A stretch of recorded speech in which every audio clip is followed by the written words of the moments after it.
മെറ്റന ministries YouTube ചാനലിലേക്ക് ഏവർക്കും സ്വാഗതം. ഡെലിവറൻസിൻ്റെ സീരീസിൽ നമ്മൾ ശക്തി ധരിക്കാനായിട്ട് പലതരമായിട്ടുള്ള മാർഗങ്ങൾ നമ്മൾ സംസാരിച്ചു.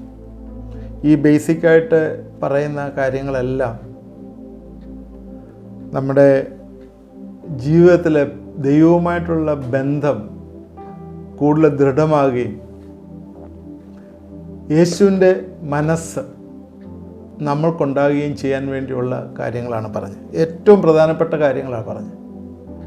ആദ്യം തന്നെ പറഞ്ഞത് ദ പവർ ഓഫ് സാൽവേഷൻ പറഞ്ഞു, ദ പവർ ഓഫ് ബ്ലഡ് പറഞ്ഞു, the power of word of God നിങ്ങളോട് സംസാരിച്ചു, ദ പവർ ഓഫ് ഹോളി സ്പിരിറ്റിനെ കുറിച്ച് പറഞ്ഞു, the power of prayer and fasting പറഞ്ഞു, ദ പവർ ഓഫ് വർഷിപ്പ് പറഞ്ഞു, the power of surrendered life പറഞ്ഞു. ഏകദേശം ഈ ഏഴ് കാര്യങ്ങളാണ് ഇതുവരെയും പറഞ്ഞത്. ഇത് ബേസിക്കായിട്ടുള്ള ഫൗണ്ടേഷണൽ പില്ലേഴ്സാണ്. ഈ 7 പില്ലറുകൾ നമ്മളെ സംബന്ധിച്ചിടത്തോളം നമ്മുടെ വിടുതലിൻ്റെ ഏറ്റവും പ്രധാനപ്പെട്ട കാര്യങ്ങളാണ്. ഇതിനകത്ത് ഫൊർഗീവ്നെസ്, ക്ഷമ, അതുപോലെ പാപം, റിപ്പൻറ്റൻസ്, ഇതെല്ലാം ഇതിനകത്ത് വന്നു. ശാപങ്ങൾ ഏതൊക്കെ രീതിയിലാണ് വരുന്നത്, ശാപങ്ങൾ അതിൽ നിന്ന് എങ്ങനെയാണ് നമ്മൾ കരകയറുന്നത്, അതിനെ ശാപം മുറിക്കുന്ന എന്ന് വെച്ചാൽ അത് ഡിലീറ്റ് ചെയ്ത് കളയുന്ന പ്രാർത്ഥനകൾ, ഉപവാസത്തിൻ്റെ ആവശ്യകതകൾ, യേശുക്രിസ്തുവിനെ ദൈവത്തെ ഏത് രീതിയിൽ നമ്മൾ വർഷിപ്പ് ചെയ്യണം, ഇതെല്ലാം കഴിഞ്ഞിട്ട് ഫൈനലി നമ്മൾ പറഞ്ഞ നമ്മുടെ സമർപ്പിക്കപ്പെട്ട ജീവിതത്തെക്കുറിച്ചാണ് കഴിഞ്ഞ 4 എപ്പിസോഡുകൾ കൂടി പറഞ്ഞത്. ഏത് രീതിയിലായിരിക്കണം നമ്മൾ സമർപ്പിക്കപ്പെട്ട ജീവിതം. അത് ബേസിക്കായിട്ട് ഈ 7 പില്ലറ് നമ്മുടെ ജീവിതങ്ങൾ ആവുമ്പോഴേ നമ്മൾക്കുണ്ടാവുന്ന പ്രത്യേകത എന്ന് പറയുന്നത് എന്താണെന്ന് ചോദിച്ചാൽ അതനുസരിച്ച് നമ്മൾ ജീവിതത്തെ ക്രമപ്പെടുത്തിയാൽ നമുക്കുണ്ടാകുന്ന പ്രത്യേകത എന്ന് പറഞ്ഞാൽ യേശു അല്ലെങ്കിൽ ദൈവം ചിന്തിക്കുന്നത് പോലെ നമ്മൾ ചിന്തിക്കും. എന്ന് പറഞ്ഞാൽ പരിശുദ്ധാത്മാവിന് തോന്നുമ്പോൾ നമുക്കും തോന്നും. വേറെ രീതിയിൽ പറഞ്ഞാൽ കർത്താവുമായി ഒരു റെസനൻസിൽ, ഒരു ഐക്യത്തിൽ, മാനസിക അടുപ്പത്തിൽ നമ്മൾക്ക് ജീവിക്കാനായിട്ട് പറ്റും. അപ്പോൾ ദൈവം അറിയാതെ നമ്മുടെ ജീവിതത്തിലൊന്നും സംഭവിക്കുന്നില്ല. നമ്മുടെ ജീവിതത്തിൽ സംഭവിക്കുന്നതൊക്കെ ദൈവത്തിന് ഇഷ്ടപ്പെട്ട കാര്യങ്ങളാണ്. നമ്മളെ ചില കഷ്ടതയിൽ കൂടി കടത്തിക്കൊണ്ട് പോകുന്ന എന്നേക്കും കഷ്ടപ്പെടാനായിട്ടല്ല, അതിൽ നിന്നൊരു വിടുതൽ തരാനാണ്. ചില കാര്യങ്ങൾ നമ്മളെ പഠിപ്പിക്കാനാണ്. അതിൽ നിന്ന് നമ്മളെ വിടുവിക്കുകയും നമ്മളെ ബലപ്പെടുത്തുകയും ചെയ്യും. എന്നാൽ ദൈവം ചില കാര്യങ്ങൾ ആഗ്രഹിക്കുന്നതൊക്കെ അവൻ്റെ ഇഷ്ടപ്രകാരം നമ്മുടെ ജീവിതത്തിനുള്ളിൽ നടക്കും. അതിന് നമ്മളെ തന്നെ വിധേയപ്പെടുത്തും. ഇതാണ് ഇത് പറഞ്ഞതിനകത്തൊക്കെ ആവശ്യം. ഇവിടെയാണ് നമുക്ക് ഡെലിവറൻസും വന്നു ചേരുന്നത്. എന്നിട്ട് ഇവിടെ ഡെലിവറൻസിന് വേണ്ടി ഒരു പ്രാർത്ഥന, ഒരു ബേസിക്കായിട്ടുള്ള പ്രാർത്ഥന എന്ന് വെച്ചാൽ ആദ്യം കർത്താവിനെ അറിഞ്ഞ് ദൈവവചനം പഠിക്കുമ്പോഴേ ചില പ്രയാസങ്ങൾ, ചില കഷ്ടതയിൽ കൂടി കടന്നു പോകുമ്പോഴുള്ള ഡെലിവറൻസാണ്. എന്നാൽ ഒരു ലേറ്റർ സ്റ്റേജ് വരുമ്പോഴേ ദാവീദ് പറഞ്ഞ പോലെ അവൻ്റെ പ്രസൻസ്, അവൻ്റെ സന്നിധിയിൽ ഇരിക്കുന്നത് അല്ലെങ്കിൽ അവനോട് ചേർന്നിരിക്കുന്നത് എനിക്ക് ഉത്തമം എന്ന് പറയുകയും അവൻ എൻ്റെ പാനപാത്രത്തിൻ്റെ എൻ്റെ ഓഹരിയാണ് എന്ന് പറയുകയും ചെയ്യുവാൻ, എന്ന് പറഞ്ഞാൽ I am the shareholder of the company, ദൈവത്തിൻ്റെ വലിയ രാജ്യത്തിൻ്റെ ഒരു ഷെയർ ഹോൾഡർ ഞാനാണ് എന്ന് പറയാൻ ഉള്ള ധൈര്യം നിങ്ങൾക്ക് വരുമ്പോഴേ പിന്നെ ഈ ഡെലിവറൻസ് എന്ന് പറയുന്നത് വലിയൊരു പ്രാധാന്യമില്ലാത്തതായി തീരും നമുക്ക് മനസ്സിലാവും. ആ ഒരു ചിന്തയിലേക്ക് നിങ്ങളെ കൊണ്ടുവരാനാണ് ഈ 7 പില്ലറുകളെ കുറിച്ച് ഞാൻ പറഞ്ഞത്. 7 പില്ലറ് ഈ കഴിഞ്ഞ എപ്പിസോഡുകളിൽ കൂടി എല്ലാം പറഞ്ഞാണ്. എന്നാൽ ഇപ്പോഴും ഇതൊക്കെ ഉണ്ടെങ്കിലും ചില പ്രയാസങ്ങളൊക്കെ വരുമ്പോൾ നമ്മൾ ആ ബേസിക്കായിട്ടുള്ള കാര്യത്തിൽ നിലവിളിക്കുകയും കരയുകയും ചെയ്യുന്ന കാണും. അതിൽ നിന്നൊക്കെ നമുക്കൊരു ഡെലിവറൻസ് ഉണ്ട്. നമ്മൾ ഈ പറഞ്ഞ സ്റ്റെപ്പുകൾ വഴി നമ്മൾ ദൈവസന്നിധിയിൽ ഇരിക്കുകയും പ്രാർത്ഥിക്കുകയും ചെയ്യുമ്പോഴേ അതിൽ നിന്നെല്ലാം പോലെ ഡെലിവറൻസ് ഉണ്ട്. അത് നമ്മൾ ഒരിക്കലും മറന്നു പോകണം. ഇനിയും അടുത്ത 2 പില്ലേഴ്സ് ഉണ്ട്. ആ പില്ലേഴ്സ് നമ്മളെല്ലാവരും ചെയ്യേണ്ടതാണ്, വിശ്വാസികളെല്ലാവരും ചെയ്യേണ്ടതാണ്. എന്നാൽ അതിനേക്കാൾ ഉപരിയായിട്ട് ദൈവവചനവുമായി നിൽക്കുന്നവരെയും ദൈവവചനത്തിൻ്റെ പ്രഘോഷണത്തിലായിരിക്കുന്നവരെയും ഒക്കെ ഉദ്ദേശിച്ചാണ് കൂടുതലും അത് പറയുന്നത്. എന്നാൽ അത് നമുക്ക് ആവശ്യമാണ്. എന്താ കാരണം?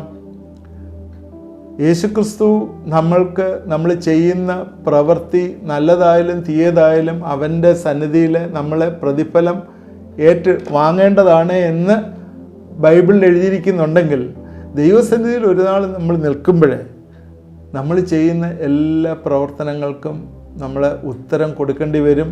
അതെല്ലാം തന്നെ ആ ദിവസം ശോധന ചെയ്യും.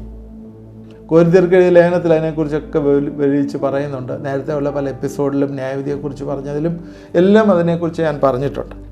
അപ്പോൾ ദൈവത്തിൻ്റെ സന്നിധിയിൽ നിൽക്കുമ്പോഴേ എന്തെങ്കിലുമൊക്കെ ഇവിടെ കാട്ടിക്കൂട്ടി അങ്ങനെ പോയി എന്ന് പറയുമ്പോഴേ ദൈവം പറയുന്നത് എന്താണ്? നീ അത്യല്പത്തിൽ വിശ്വസ്തനായിരുന്നു, നിന്നെ അധികത്തിൽ വിചാരകനാക്കും എന്നുള്ള ഒരു വിളിക്ക് നമ്മൾ യോഗ്യരായി തീരണമെങ്കിൽ നമുക്ക് ചില കാര്യങ്ങൾ ദൈവരാജ്യത്തിൽ നമ്മൾ ചെയ്യാനായിട്ട് ബാധ്യസ്ഥരാണ്. നമുക്കറിയാം, ഇപ്പോഴേ കഴിഞ്ഞ ആഴ്ചയിലൊക്കെ +2-ൻ്റെയൊക്കെ റിസൾട്ടൊക്കെ വന്നു. നമ്മളെല്ലാവരും കണ്ടതാണ്. +2-ൻ്റെ റിസൾട്ട് വന്നു, 10ാം ക്ലാസ്സിലെ റിസൾട്ട് വന്നു. നിങ്ങളുടെയൊക്കെ കുഞ്ഞുങ്ങൾ 95%, 98%, 99% ഒക്കെ വാങ്ങിച്ചിട്ടുണ്ടെങ്കിൽ നിങ്ങൾ വീട്ടിലടങ്ങിയിരുന്ന് കാണത്തില്ല. നിങ്ങൾ കഴിവതും നിങ്ങളുടെ അടുത്തുള്ളിടത്ത് സഭായോഗങ്ങളിൽ പോയിട്ട് പാസ്റ്ററുടെ അല്ലെങ്കിൽ മറ്റുള്ള സഭകളാണെങ്കിൽ അവിടെ പോയ ലീഡേഴ്സിൻ്റെ കൂടെ, അച്ഛന്മാരുടെ കൂടെ അല്ലെങ്കിൽ കൂട്ടുവിശ്വാസികളുടെ ഒക്കെ നിങ്ങൾ സന്തോഷത്തോട് ഷെയർ ചെയ്ത് കാണും. അവൾക്ക് ഇച്ചിരി പ്രയാസമൊക്കെ ആയിരുന്നു, എന്നാലും അവൾ 98% മാർക്ക് വാങ്ങിച്ചു, അവൻ 99% മാർക്ക് വാങ്ങിച്ചു. അത് നിങ്ങളുടെ ഹൃദയത്തിലെ ആനന്ദവും സന്തോഷവും തരുന്നൊരു കാര്യമാണ്. ഇതുപോലെ ആനന്ദവും സന്തോഷവും, ഇതിനേക്കാളും വലിയ ആനന്ദവും സന്തോഷവും തരുന്നൊരു കാര്യമാണ് നമുക്ക് സ്വർഗത്തിലൊരു ഇൻഹെറിറ്റൻസ് ഉണ്ട് എന്ന് പറയുന്നത്. അതുമാത്രവുമല്ല, നമ്മുടെ സഹോദരവർഗം മുഴുവൻ ആ ഇൻഹെറിറ്റൻസ്, ദൈവത്തിൻ്റെ ആ പ്രത്യാശ നമ്മളെ പിടിച്ചു പറ്റാതെ നഷ്ടപ്പെട്ടു പോകുന്നു എന്ന് പറയുന്നത് നമ്മുടെ ഹൃദയത്തിലെ വലിയ ദുഃഖവും നമുക്ക് തരേണ്ടതാണ്. അതുകൊണ്ട് അങ്ങനെ ഉള്ളതുകൊണ്ട് നമ്മൾ ഈ ദൈവത്തിൻ്റെ രാജ്യത്തിൻ്റെ വക്താക്കളാക്കി അതിൻ്റെ പ്രസ്താവിപ്പാനായിട്ട് വിളിച്ചാക്കിയിരിക്കുന്നത് നമ്മൾ മറന്നു പോകരുത്. അതുകൊണ്ട് അതുമായിട്ട് ലിങ്ക് ചെയ്ത് നമ്മൾ കുറച്ചും കൂടി ഇൻവോൾവ് ചെയ്യുമ്പോഴേ നമ്മുടെ ഡെലിവറൻസ് കുറച്ചും കൂടി ഈസിയാവും. അതുകൊണ്ട് 2 കാര്യങ്ങളിലൂടെയാണ് ഇനിയും 2 പില്ലേഴ്സ് ഞാൻ പറയാനായിട്ടുള്ളത്. The power of anointing and power of mission. ഇത് 2 എണ്ണമാണ് പറയുന്നത്. ഇത് 4-5 എപ്പിസോഡ് കൊണ്ട് തീരും. ഇതിനകത്ത് ഇന്ന് നമ്മൾ സംസാരിക്കാനായിട്ട് ചിന്തിക്കുന്നത് ദ പവർ ഓഫ് അനോയിൻറ്റിങ് ആണ്. അഭിഷേകത്തിൻ്റെ ശക്തി. അഭിഷേകത്തിൽ കൂടി ഒരു ശക്തിയുണ്ട്. ഈ അഭിഷേകത്തെക്കുറിച്ച് നമ്മൾ എന്തൊക്കെയാണ് പഠിച്ചു വെച്ചിരിക്കുന്നത്, എന്തൊക്കെയാണ് നമ്മൾ ചിന്തിക്കുന്നത് എന്നൊക്കെ ഉള്ള കാര്യങ്ങളാണ് ഇന്ന് ഇൻട്രൊഡക്ഷനായിട്ട് പറയുന്നത്. എങ്ങനെയാണ് അഭിഷേകത്തിൻ്റെ ശക്തി നമ്മൾ ധരിക്കുന്നത്, അഭിഷേകം എങ്ങനെ നഷ്ടപ്പെട്ടു പോകാം എന്നൊക്കെയുള്ള ചിന്തകൾ ഈ 2-3 എപ്പിസോഡിൽ കൂടി നമ്മളോട് പറയുന്നതായിരിക്കും. നിങ്ങൾ ശ്രദ്ധയോടുകൂടി ഇരിക്കണം. നമ്മൾ ബൈബിളിൽ നിന്നുള്ള കാര്യങ്ങളാണല്ലോ പഠിക്കുന്നത്. പഴയ നിയമത്തിൽ നിന്നും പുതിയ നിയമത്തിൽ നിന്നൊക്കെയുള്ള കാര്യങ്ങളാണ് പഠിക്കുന്നത്. അതുകൊണ്ട് ശ്രദ്ധയോടുകൂടി ഇരിക്കണം. ഈ അഭിഷേകം നമ്മളുണ്ടോ? ഈ അഭിഷേകം നമ്മൾ നിലനിൽക്കുന്നുണ്ടോ? ഈ അഭിഷേകത്തിൻ്റെ ശക്തിയിലാണോ നമ്മൾ ജീവിക്കുന്നത് എന്ന് ആണ് ഇനിയുള്ള സമയങ്ങൾ നമ്മൾ ചിന്തിക്കുന്നത്.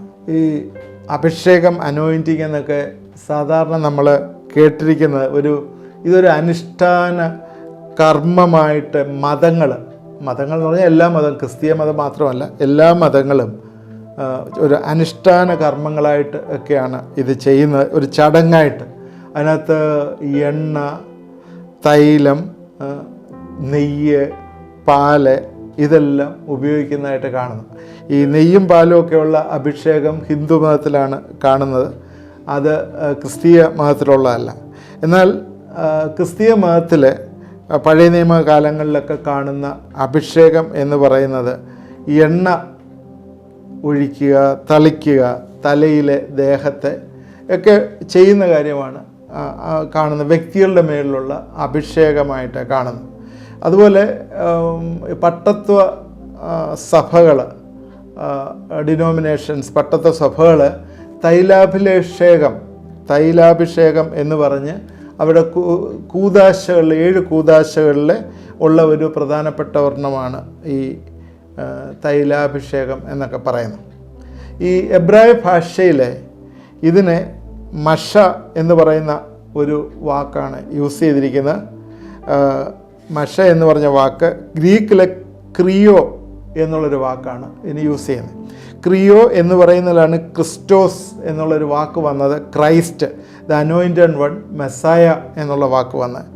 എബ്രായറിലെ അതിനകത്ത് അതിൻ്റെ മീനിങ്, എബ്രായ ഭാഷയിലെ ഈ മഷ എന്ന് പറഞ്ഞാൽ അതിൻ്റെ മീനിങ് എന്ന് പറയുന്നത് ഡിവൈൻ അതോറിറ്റി എന്നും പ്രത്യേകമായിട്ട് കോൺസിക്രേറ്റ് ചെയ്യുന്നു, വിശുദ്ധീകരിക്കുന്നു എന്നൊക്കെയുള്ള രീതിയിലാണ് അത് എടുത്തിരിക്കുന്നത്. പഴയ നിയമത്തിലെ നമുക്ക് ഇത്തിരി അഭിഷേകത്തെക്കുറിച്ച് പറയുന്നത്, നമ്മുടെ ചിന്തയെന്ന് പറയുന്നത് ദ പവർ ഓഫ് അനോയിൻറ്റിംഗ് ആണ്. അതുകൊണ്ട് നമ്മൾ ഈ പഴയ നിയമത്തിലുള്ള അഭിഷേകത്തെക്കുറിച്ചൊക്കെ ഇങ്ങനെ പറഞ്ഞ് നമ്മൾ സമയം കളയാനായിട്ട് ആഗ്രഹിക്കുന്നില്ല. എണ്ണ കൊണ്ടുള്ള അഭിഷേകം പാലസ്തീനിലെ പണ്ട് ഒലിവെണ്ണ ഉപയോഗിച്ചിരുന്നു. ഒലിവെണ്ണയായിരുന്നു അവർ വിളക്ക് കത്തിക്കാനായിട്ട് ഉപയോഗിച്ചിരുന്നത്. ആ വിളക്കെണ്ണ, ആ ഒലിവെണ്ണ അഭിഷേകത്തെക്കുറിച്ച് സങ്കീർത്തനത്തിൽ, സഭാപ്രസംഗയിലും ഒക്കെ അത് പറയുന്നുണ്ട്. ഇതിൻ്റെ തലയെ എണ്ണ കൊണ്ട് അഭിഷേകം ചെയ്യുന്നു.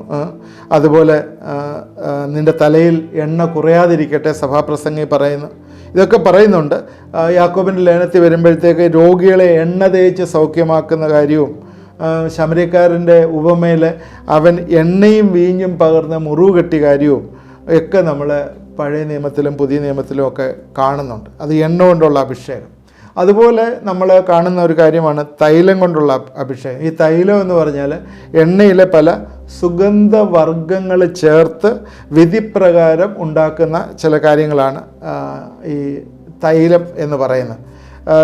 അതിനകത്ത് വിശുദ്ധ തൈലം ഉണ്ടാക്കുന്നതിനെക്കുറിച്ച് പുറപ്പാട് പുസ്തകം 30-ാം അധ്യായത്തിൻ്റെ 20 മുതൽ 35 വരെയുള്ള വാക്യങ്ങളിൽ പറയുന്നുണ്ട്. ഞാനത് വായിക്കുന്നില്ല, നമുക്കത്ര റെലവൻസ് ഇല്ലാത്തതാണ്. അതിനകത്ത് എഴുതിയിരിക്കുന്നത് 500 ശേക്കൽ അയഞ്ഞ മൂര്, 250 ശേക്കൽ സുഗന്ധ ലവംഗം, 500 ശേക്കൽ കറുവപ്പട്ട വഴനത്തൊലി, അതുപോലെ 1 ഹീൻ എണ്ണ ഒലിവിൻ്റേത്, ഒലിവ് ഓയിൽ, അതെല്ലാം കൂടെ ചേർത്തിട്ട് ഉണ്ടാക്കുന്ന ഒന്നാണ്. അതിനകത്ത് പറയുന്നുണ്ട് ഏതൊക്കെ രീതിയിൽ ഉണ്ടാക്കണമെന്നൊക്കെ അതിനകത്ത് പറയുന്നുണ്ട്. അപ്പോൾ തിരുവെഴുത്തിൽ പറയുന്ന തൈലങ്ങൾ, ഒന്ന് വിശുദ്ധ തൈലമുണ്ട്, പിന്നെ അതുപോലെ ആനന്ദ തൈലം എന്ന് പറഞ്ഞൊരു ഭാഗമുണ്ട്. അത് യെശയ്യാ പ്രവചനം 61-ാം അധ്യായത്തിലുള്ള വാക്യമാണ്. യേശുക്രിസ്തു എഴുന്നേറ്റ് യെരുശലേമിൽ നിന്ന് അവിടെ നിന്ന് വായിച്ച ഭാഗമാണ്. വെണ്ണീറിന് പകരം അലങ്കാരമാലയും ദുഃഖത്തിന് പകരം ആനന്ദ തൈലവും വിഷണ്ണ മനസ്സിന് പകരം സ്തുതി എന്ന മേലാടയും കൊടുപ്പാൻ എന്നെ അയച്ചിരിക്കുന്നു എന്ന് പറഞ്ഞ യെശയ്യാ പ്രവചനം 61 പറയുന്ന ഭാഗം ആനന്ദ തൈലം. അന്നേരം അങ്ങനൊരു തൈലമുണ്ട്. അന്നേരം യേശുവിൻ്റെ മേലും അഭിഷേകം ഉണ്ടായിരുന്നു. അതിനെക്കുറിച്ച് പിന്നെ നമുക്ക് പറയാം. മൂന്നാമത് കാണുന്നതാണ് മൂറ് തൈലം. ഈ മൂര് അതിൽ നിന്നുണ്ടാക്കുന്നതാണ്. അത് ശരിക്കും ബൈബിൾ റെഫറൻസ് ഉള്ളത് രൂത്ത് 3:3 അമ്മായിയമ്മ രൂത്തിനോട് പറയുന്നത്, നീ കുളിച്ച് തൈലം പൂശി വസ്ത്രം മാറി കളത്തിൽ ചെല്ലുക എന്ന് പറയുന്നത്. അത് ആ മൂരിൻ്റെ ആണ്. അതുപോലെ സങ്കീർത്തനം 45:8 അതിനെക്കുറിച്ച് പറയുന്നുണ്ട്. ഞാനതിൽ കൂടുതൽ റെഫറൻസിലേക്ക് പോകുന്നില്ല. നിൻ്റെ വസ്ത്രമെല്ലാം മൂറും ചന്ദനവും ലവംഗവും കൊണ്ട് സുഗന്ധമായിരിക്കുന്നു എന്ന് പറയുന്നു. മൂറ് തൈലം. പിന്നെ അടുത്തത് വിലയേറിയ തൈലം. യോഹന്നാൻ്റെ സുവിശേഷം 12:3 മറിയ വിലയേറിയ സ്വച്ഛ ജഡമാംസ തൈലം ഒരു റാത്തലെടുത്ത് യേശുവിൻ്റെ കാൽ പൂശിയ കാര്യം പറയുന്നുണ്ട്. അതുകൊണ്ട് വിലയേറിയ തൈലം ഉണ്ട് യേശുവിനെ പൂശാനായിട്ട് ഉപയോഗിച്ചത്. പിന്നെ പരിമള തൈലമുണ്ട്. പരിമള തൈലം അതും ലൂക്കോസിൻ്റെ സുവിശേഷം 7:37 പരിമള തൈലത്തെക്കുറിച്ച് പറയുന്നു. ഗിലെയാദിലെ സുഗന്ധ തൈലം, ഇതിനെക്കുറിച്ച് യിരെമ്യാ 8:22 ഒക്കെ പറയുന്നുണ്ട്. The balm of Gilead. ഞാനിത് വെറുതെ പറഞ്ഞാണ്, തൈലത്തെക്കുറിച്ച് പറഞ്ഞാണ്. അപ്പോൾ ഈ വേദപുസ്തകത്തിലെ ഈ 5 നിലയിലുള്ള അഭിഷേകങ്ങളാണ് വേദപുസ്തകത്തിൽ കാണുന്നത്. വേദപുസ്തകത്തിൽ നമ്മൾ പഠിക്കുമ്പോൾ 5 നിലയിലുള്ള അഭിഷേകങ്ങളാണ് കാണുന്നത്. പഴയ നിയമകാലത്ത് ന്യായപ്രമാണ പ്രകാരം നിർമ്മിക്കപ്പെട്ട തൈലം കൊണ്ടുള്ള അഭിഷേകങ്ങൾ അതുണ്ട്. അതാണ് ഒന്ന്.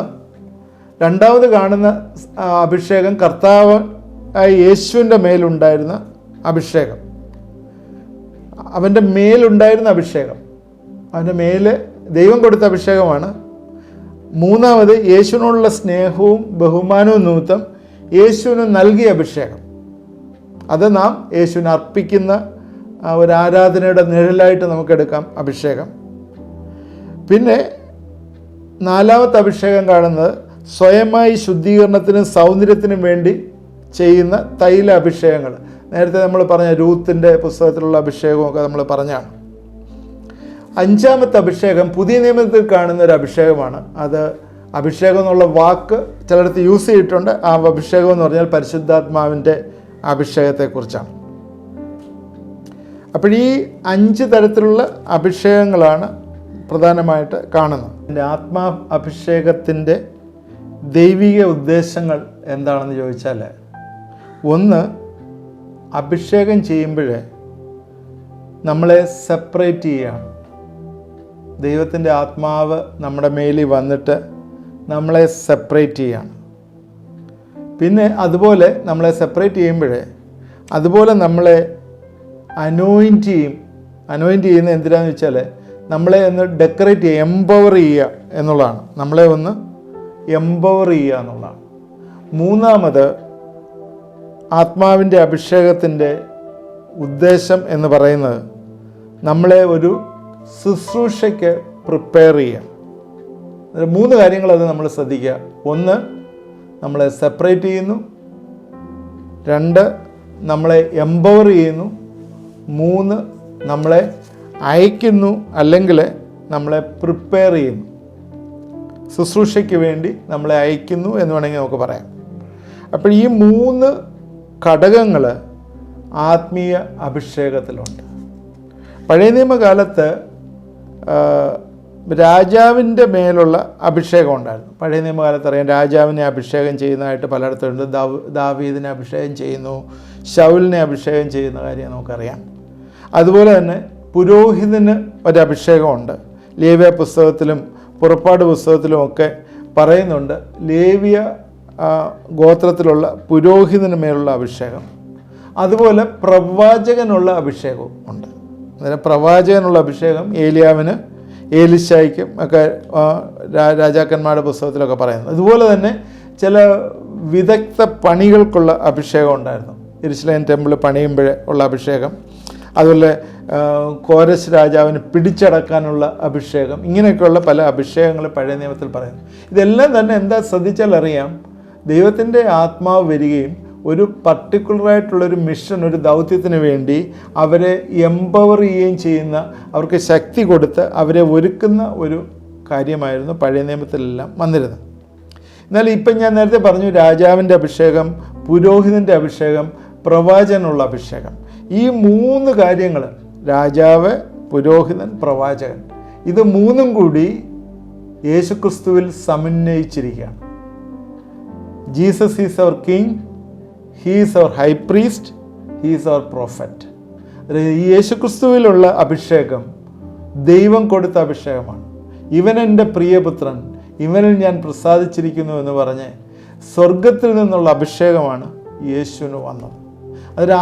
അതിൻ്റെ അതേ അഭിഷേകത്തിൻ്റെ ഒരു പ്രതീതി ആണ് പരിശുദ്ധാത്മാവിൽ കൂടി നമ്മൾക്കും വരേണ്ടത് നമ്മൾ മറന്നുപോയി. അതുകൊണ്ട് ഈ അഭിഷേകം, യേശുവിൽ വന്ന ആ അഭിഷേകം നമ്മൾ പരിശുദ്ധാത്മാവിൽ കൂടി വരികയാണ്. അത് ഈ പരിശുദ്ധാത്മാവിൻ്റെ പവറിനെ കുറിച്ച് കഴിഞ്ഞ ഈ സീരീസിൽ തന്നെ, ഡെലിവറൻസ് സീരീസിൽ തന്നെ ആ എപ്പിസോഡ് പറഞ്ഞാൽ നിങ്ങൾ ശ്രദ്ധിച്ചിട്ടുണ്ടാവും. അതിൽ പരിശുദ്ധാത്മാവിനാൽ നിറയുന്ന ഒരു അനുഭവമുണ്ട്. അവിടാണ് ഈ അഭിഷേകം ഇരിക്കുന്നത്, പരിശുദ്ധാത്മാവിനാൽ നിറയുന്ന ഒരു അനുഭവം. അതിൻ്റെ കൂടെ ചില ദർശനങ്ങൾ കൊടുത്ത് അയക്കുന്നകൂടെ ചേരുമ്പോഴേ ആ അനോയിൻറ്റിങ് കംപ്ലീറ്റ് ആവുകയാണ്. അതിലേക്ക് നമുക്ക് കടന്നു വരാം. നിങ്ങളിത് ശ്രദ്ധിക്കുക. ഇന്നത്തെ ഇൻട്രൊഡക്ഷനായിട്ട് ഞാൻ പറഞ്ഞത് നമ്മുടെ പഠിച്ച ഒരു വിശ്വാസിയെ സംബന്ധിച്ചിടത്തോളം ഡെലിവറൻസിന് വേണ്ടി 7 പില്ലറുകളെക്കുറിച്ച് പറഞ്ഞു. അതിൻ്റെ അവസാനത്തെ ഇപ്പോൾ 8ാമത്തെ കാര്യം ഒരു അനോയിൻറ്റിങ്ങിൻ്റെ കാര്യമാണ് പറഞ്ഞത്, അഭിഷേകം. ഈ അഭിഷേകം എങ്ങനെയാണ് പഴയ നിയമത്തിലുള്ളതെന്ന് ഞാൻ പറഞ്ഞു. പഴയ നിയമത്തിലെ പല തൈലങ്ങളുടെ കാര്യം പറഞ്ഞു.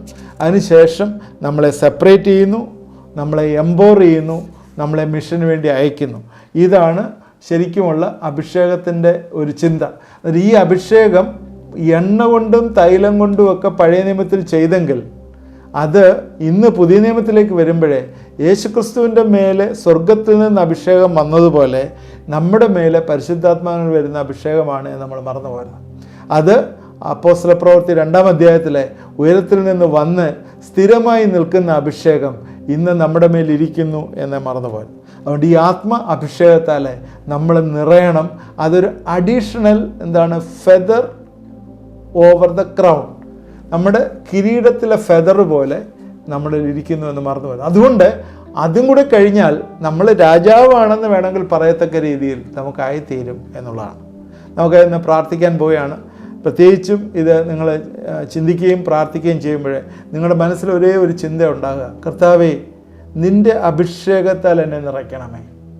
എൻ്റെ അഭിഷേകം എവിടെയെങ്കിലും നഷ്ടപ്പെട്ടു പോയെങ്കിൽ, അല്ലെങ്കിൽ അതിനെ ഞാൻ ജ്വലിപ്പിക്കാതിരുന്നെങ്കിൽ കർത്താവേ എന്നോട് ക്ഷമിക്കണമേ എന്ന് ദൈവത്തോട് പറയാം. അഭിഷേകത്താൽ നിറയാനായിട്ട് അതിനുവേണ്ടി ഒന്ന് വെയിറ്റ് ചെയ്ത് പ്രാർത്ഥിപ്പാൻ, നമ്മളെ തന്നെ ഒന്ന് ഒരുക്കാൻ ഈ ദിവസങ്ങൾ ദൈവം ഇടവരുത്തട്ടെ. പ്രാർത്ഥിക്കാം. ദൈവമായ കർത്താവെ, ഇത് കണ്ടുകൊണ്ടിരുന്ന പ്രിയപ്പെട്ടവരെ ഞങ്ങൾ ഏൽപ്പിച്ച് പ്രാർത്ഥിക്കുന്നു.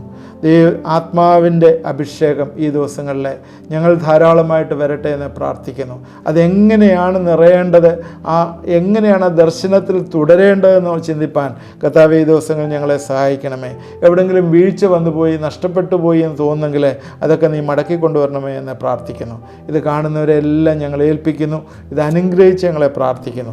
ദൈവീയ അഭിഷേകത്തിൽ നിൽക്കുമ്പോഴേ കർത്താവെ എല്ലാ നുഖങ്ങളും ഉടഞ്ഞു പോകുന്നതെന്ന് ഞങ്ങൾ അറിയുന്നു. അത് ഞങ്ങളെ ചിന്തിപ്പാനായിട്ട് ഈ ദിവസങ്ങൾ ഞങ്ങളെ ഇടവരുത്തും സഹായിക്കുകയും ചെയ്യണമേ. ഇത് കണ്ടുകൊണ്ടിരുന്ന എല്ലാവരെയും ഞങ്ങളെ ഏൽപ്പിച്ച് പ്രാർത്ഥിക്കുന്നു.